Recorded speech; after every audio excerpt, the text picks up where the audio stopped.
We're continuing to talk about what Jesus' resurrection means for us. It's the central event of Christianity. Without it, it would not exist, and our world has been turned completely upside down as a result of it. You know, we live in a world where this is not a new thing. This is a view of the world that has existed for a long time, but it seems to be especially prominent now, is that everything that exists is all that we can see, taste, touch, feel, and hear.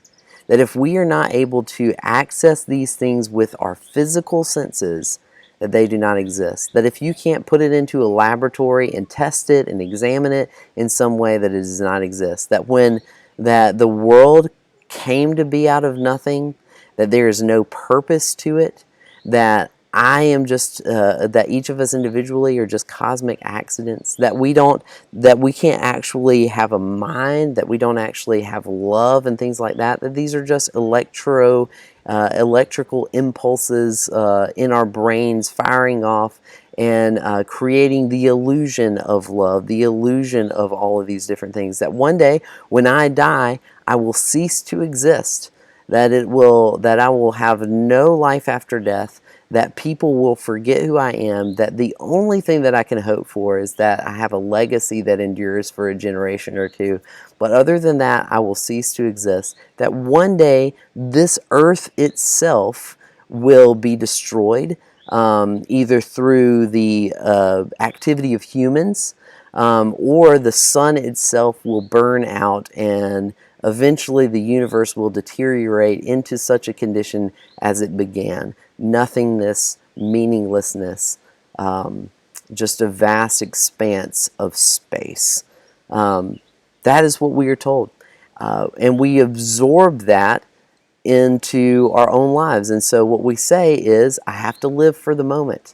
I have to live for the right now. I have to do what makes me happy. You only live once, so I'm going to seize the day. That we don't think of the ramifications down the road, that we're not really called to think of other people, that we think about what helps me in my present existence to enjoy this present existence, because this is all I get. After this, the lights turn off, the party is over, so I better make the best of the time that I have now. Well, Paul, in his longest treatment of the theological significance, what the resurrection means, is in 1 Corinthians chapter 15. It's a very long passage. It's very complex. He talks about how Jesus appeared to all the different disciples and followers. It talks about how one day everyone will be raised from the dead. It talks about what kind of bodies we will have. It talks about the ultimate victory of Jesus over death and destruction and the way this world is broken. And lastly, the very last verse, he concludes with this. In 1 Corinthians 15:58, therefore, my beloved brothers and sisters, be steadfast, immovable, always abounding in the work of the Lord, knowing that in the Lord your labor is not in vain. What Paul says here is that we can look at the resurrection. We can look at Jesus, the eternal life, the new creation, breaking into our old and broken creation. We can look at that and know that when we die, that is not the end of the story.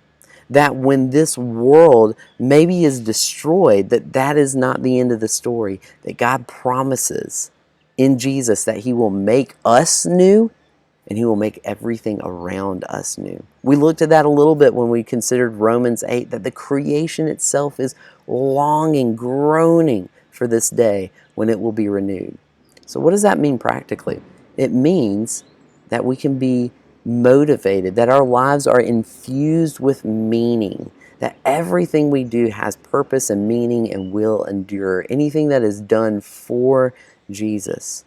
That when we love the poor, that when we care for other people, that when we put the needs of others beyond ourselves, we don't just shrug our shoulders and say, you know what, this world is messed up and it's not going to get any better. And if I help out one person, there's just going to be 50 more that are in need.